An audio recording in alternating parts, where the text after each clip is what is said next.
Hey, I'm Amy Chang. I'm a nationally board certified health and wellness coach, and this is Healthy AF. In this podcast, I'll be bringing you all things health, from the newest health strategies to how to tackle those personal roadblocks that just will not let you move forward. So buckle in. We're going to be inspired and instructed, and dadgum, we're going to have a little fun on Healthy AF. Hey, everybody, and welcome to this very special episode of Healthy AF. Actually, this is a topic that's near and dear to my heart. September is National Recovery Month. So if you're wondering, like, recovery, what are we talking about? We're talking about addictions and the family and friends who are affected by addictions. For me, this is a personal topic, as I have some friends who have suffered from alcoholism. I have some friends who are in recovery. I have some friends who are still drinking. I have some friends who have passed away. So it's been a interesting 2 years for me entering into recovery. And I thought that I would share that here with you, because we might think that you don't know anybody who's an alcoholic. You might think that you're not an alcoholic, but chances are you know somebody, and you might just be an alcoholic yourself. And that's okay, and there's help. So I wanted to make sure that I came on and just shared with y'all where I've been and what I've been doing and how I'm celebrating my recovery, because it's a really joyful place for me. It's emotional, but it's a really joyful place for me. So welcome to National Recovery Month. Let's see. First off, I should tell you, if you've forgotten, that I have a nursing background. So for years, my only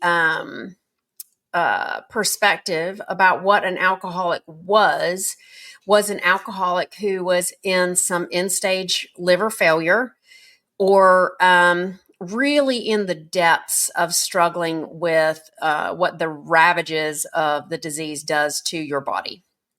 So for me, if I came in contact with an alcoholic, they were really deep into the physical effects of their disease. I was hanging up vitamin bags because absorption of minerals and vitamins in alcoholics are really like poopy stink. So most of the time when they came in, they were in withdrawals. They might be swinging at you. They might be somnolent and like sort of kind of passed out. We were hanging banana bags. Their livers typically weren't working. So they had yellow eyeballs and some yellow skin. And that was what an alcoholic looked like to me. That's really not the only way an alcoholic can look, okay? But that's the only concept I have. I've talked to other people and they've said things like, oh yeah, the guy who lives under the bridge, he's the alcoholic. And he might be, but the reality is the mom who's at home, she might be an alcoholic too. And that's okay. And there is help. And I'm going to say that about 50 times on this podcast. So in my nursing career, we used a CAGE assessment tool. It's a quick tool. And if you are listening and you are wondering if you might have a problem with alcohol, or if you know someone who might have a problem with alcohol, here's a 4-question assessment tool that can point you into the right direction. It's called CAGE, CAGE, and I'll have a link in the show notes so that you can find all this information. There's going to be lots of links in the show notes this time. The C is for cut down. Have you ever tried to cut down on your drinking and haven't been able to? That might look like you say that you're just going to be dry a week, but by the time Thursday hits and it's been that kind of week, you decide to go ahead and drink. It could be like something awesome happened and you're like, well, of course I have to celebrate. Or it could be like something crappy happened. Like, well, God, I just need a drink to, wash it all away. Okay. So it could be something like that, but you've tried to cut down on your drinking and haven't been able to. A is for, oh, shoot, annoyed. Have you ever been annoyed that people are asking you about your drinking? So, is there someone in your life who has been like, hey, are you sure you want to pour another? Or why can't you just have one or two? Or, when you said that last night, it really hurt my feelings, and you can't remember what you said to them that night. If you're annoyed by people asking you about your drinking, the G is for, oh, shoot. Oh, fuck. I can't remember the G. Let me go back and look at the G. Oh, have you felt guilty? That's it. Have you ever felt guilty about your drinking? Done something, forgotten something, something that, and I'll add shame, but the guilt of I tried to control it, but I just couldn't. I don't know why I couldn't. Why am I failing at this over and over again? Guilt. So the G is for guilty. And the E is for eye opener. Have you ever needed an eye opener to get awake in the morning? So have you needed that first of the morning drink to sort of like get going? So that's the CAGE assessment tool. I'm going to say it again since I forgot what the G was. It's cut down. Have you ever tried to cut down and couldn't do that? Annoyed. Have you ever been annoyed by people asking you about your drinking? Guilty. Have you ever felt guilty about drinking and you can't stop? And E is eye opener. Have you ever needed an eye opener? So just for your reference, if you have one of those, you probably need to take a look at your drinking. If you have two, it's likely that you have a problem with your drinking and may need to get some help to get you through that.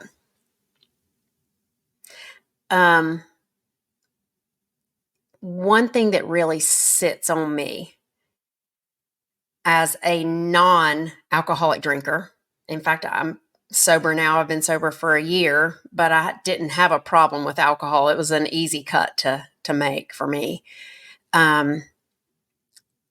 With a healthcare background, I thought that I knew what alcoholism looked like. I didn't know. So I did the CAGE assessment on a friend of mine, and the score was there. And I still couldn't believe that assessment tool because I thought, but they're really functional and they're really a go-getter and they're put together and they've got plenty of money and they seem healthy and they're really nice. Well, that too can be an alcoholic. So a few years ago, my counselor actually said to me, hey, Amy, are you ready to address your codependence? Codependency is a way of thinking and behaving that is rampant in addiction, whether it's to food or gambling or alcohol or drugs or people or obsessive thinking, right? Like all of that falls into that category, codependency. And I was having a hard time with it. My life I was in a very painful spot.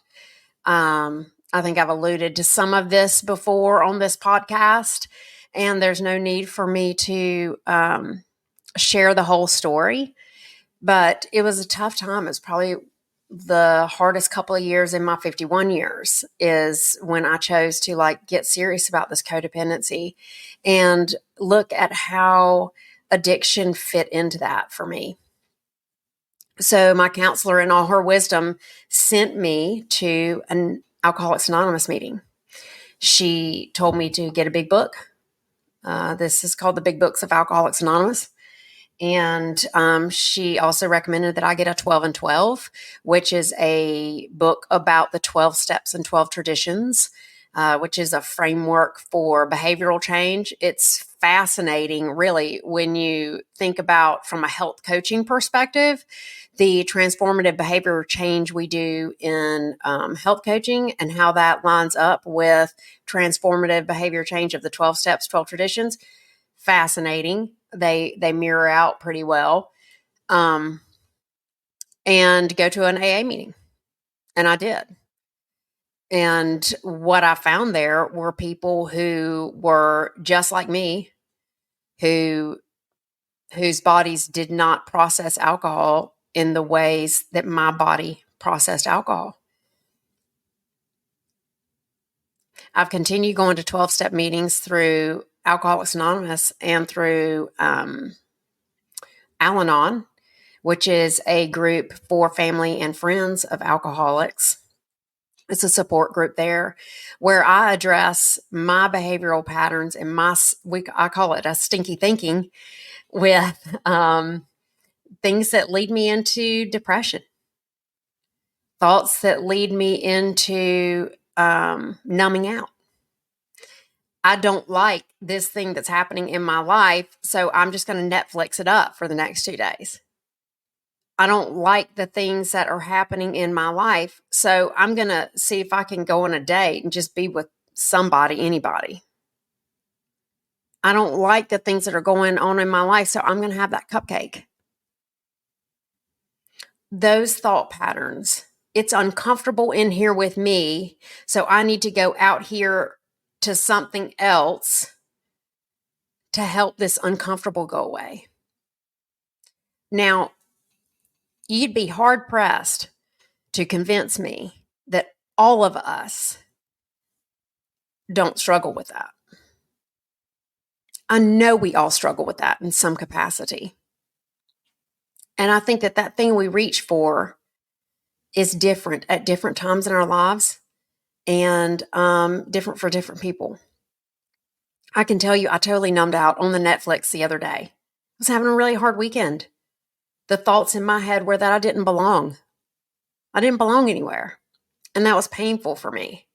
So me and the British mysteries on PBS, we had a date. I mean, like all day on Saturday and Sunday. And that's how I sort of like numbed out from that. Well, what if it's alcohol? What if it's people? What if it's drugs? So welcome to National Recovery Month. This is a place where you get to look at all your numbing out. This is a place where you get to look at different frameworks, where you get to be honest with yourself and really look and be honest with yourself. What are you using to get out of that uncomfortable spot? And the uncomfortable can be joy too. You know, joy can sometimes be a very uncomfortable emotion to have because the minute we recognize that we're in it and it feels good, we might be scared about losing it. And that is a real pain point. So I told my producer Moose, I'm like, this podcast is going to be a ramble on, and it kind of is. So I've told you a little bit about what my experience has been with alcoholics. I have been so inspired. I have learned so much. I am in awe of so many people who are alcoholics and are recovering. This book, Alcoholics Anonymous, the big book of Alcoholics Anonymous, opened my heart and gave me so much compassion for people who are struggling with a different addiction than I do. You know, my addiction might be sugar and the Netflix. It's really no different.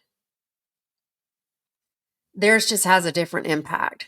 So when you read through this book, the first 164 pages will give you a good idea of what types of alcoholics there are, how they struggle, and how it's different from other people, and how it's very same to other people.